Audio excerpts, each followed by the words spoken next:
বন্ধুরা, অনেক অনেক শুভকামনা। ভালো আছেন আশা করি। ভালো না থাকলেও ভালো থাকার চেষ্টা করে যেতে হবে, এই নিয়েই আজকের ভিডিওটা করছি।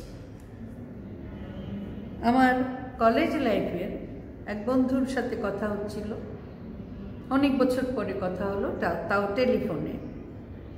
তার শালিকা নাকি যখন শুনেছে আমি আর তার দুলা ভাই আমরা একসাথে পড়েছি, আমরা ক্লাসমেট ছিলাম, তিনি তখন আমার সাথে সামনাসামনি কথা বলার সুযোগ পেতে চাচ্ছিলেন।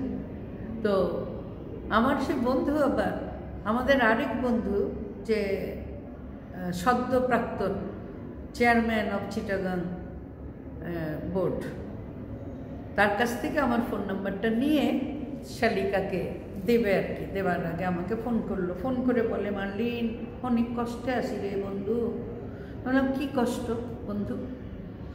বললো, আরে আমার তো সুগার, হাই প্রেশার, কোলেস্টেরল এগুলায়ও কিছু ঝামেলা আছে, শেষ হয়ে গেলাম। আমি বললাম, এতে শেষ হবার কী আছে?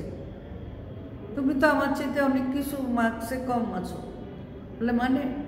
বললাম, কয়বার ইনসুলিন নাও? দিনে 2 বার। নিজে ইঞ্জেকশন দেয়া যায়? আমার ছোটোবেলা থেকে ইঞ্জেকশনে বড় ভয়। তা আমি বললাম, মাত্র 2 বার? বলে, কী বলো মাত্র?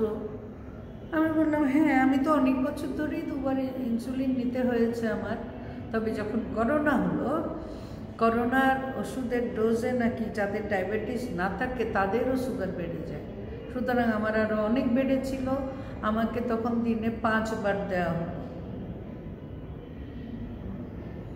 সেটা এখন কমে বছর 2 ধরে দিনে 3 বারে এসেছে, মানে 2 বেলা খাওয়ার আগে একই ইনসুলিন, আর রাতে খাওয়ার পরে আরেকটা ইনসুলিন। তো বলছে, ও মা, তোমার এত কিছু কবে হলো? আমি বলছি, এত কিছু কবে হলো না, বহুত দিন আগে থেকেই হয়েছে। তো তুমি এগুলি সহ্য করে কেমনে কি করো? চাকরিটা করতেছো এত বড় একটা জায়গায়, আবার এত ভিডিও বানাও। তোমার ভিডিও তো দেখি, ভিডিও দেখেই তো আমার শালি বলছিল, পরে জানলো আমরা একসাথে পড়ালেখা করেছি, সেজন্য দেখা করতে চাইলো। কেমনে করো এত কিছু, কেমনে সামলাও? আমি বলছি, চাইলেই সামলানো চাই। কষ্ট তো হয়, পরিশ্রম ছাড়া কি হবে? চিবিয়ে যে মানুষ তৈরি করা খাবারটা খায়, সেটাতেও তো একটা পরিশ্রম হয়। তাই খাবার ঠিক পর শরীরে একটু গরম গরম অনুভব হয়, তাই না বন্ধুরা? তো বলতে চাচ্ছিলাম, যে কোনো কিছু যখন আস্তে আস্তে পুরনো হয়, তার অনেক রকম ফিটনেসের অনেক রকম অভাব দেখা দেয়, ঘাটতি দেখা দেয়। মানুষেরও যখন আস্তে আস্তে বয়স হয়, তখন তাদের মধ্যেও অনেক রোগ ব্যাধি দেখা দেয়। শুধু বয়স হলেই যে দেখা দেয় তা না, অনেক ছোট ছোট বাচ্চাদের দেখা যায় তাদেরও ডায়াবেটিস আছে, উত্তরাধিকার সূত্রে পেয়েছে। নিজের পানির বোতল ঠিক মতন নিতে পারে না, অথচ নাকের আগায় চশমা ঝুলছে, নার্সারি কেজি ক্লাসে এরকম বাচ্চাও দেখা যায়। তাই কিছু রোগের আসলে বয়স লাগে না, এমনিই হয়ে যায়। যেভাবেই হোক, রোগ একটা শব্দ, এটার আরেকটা প্রতিশব্দ আছে অসুখ। অসুখকে বিশ্লেষণ করলে সুখের অভাব। আমরা তো পৃথিবীতে আছি, এখানে এত সুখের কি থাকবে? মোটামুটি চলনসই সুখ হলেই তো আমাদের সন্তুষ্ট থাকা দরকার, তাই না বন্ধুরা? কি বলো? অসুখ যখন হয়, অসুখ ধরা পড়লে কিন্তু চিকিৎসা সহজ হয় বা কন্ট্রোলে রাখা যায়। তাই আপনার রোগ যখন ধরা পড়ে গেছে, ওষুধটা ঠিক মতন খান, পথ্য ঠিক মতন খান, ব্যায়াম দিলে এগুলো ঠিক মতন করেন, ভেঙে পড়বেন না। ভেঙে পড়ার কিছু নাই আসলে। আমি নিজ জীবনে এটা খুব উপলব্ধি করি।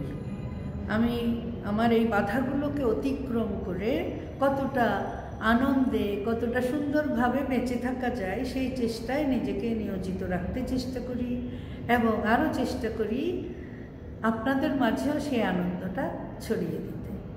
মন খারাপ করবেন না। এমন না যে খালি আপনিই অসুস্থ, শুধু আপনার জন্যে তো সারা দেশে এত লক্ষ লক্ষ ফার্মেসি খোলা হয়নি, তাই না বন্ধুরা? হাজার হাজার ডাক্তার হয়নি, প্রচুর রোগী আছে, তারা রোগ যন্ত্রণায় নিরাময় লাভের জন্য ডাক্তারের কাছে যায়, ফার্মেসি থেকে ওষুধ কিনে ঠিকঠাক খায়। আবার প্রেশারের ওষুধটা অনেকে কয়েকদিন ভালো আছে দেখে বাদ দিয়ে স্ট্রোকেরও রোগী হয়ে যায়। এরকম অনেক কিছু। রোগে যদি ঢোকেন আপনাকে ডিসিপ্লিন, ডায়েট এগুলো মানতেই হবে, আর ড্রাগসটা ঠিক মতন নিতে হবে। 3D: discipline, diet and drugs. এটা যদি ঠিকঠাক মতন পালন করতে পারেন, টেনশন অপেক্ষাকৃত কম। ভিডিওটা ভালো লাগলে অবশ্যই লাইক দিবেন, বন্ধুদের সাথে শেয়ারও করে দিতে পারেন। আপনার যেসব বন্ধু রোগ যন্ত্রণায় ভুগে কাতর হয়ে আছে। ভালো থাকুন, প্রাণ খুলে হাসুন। হাসলে না অনেক স্ট্রেস কমে যায়।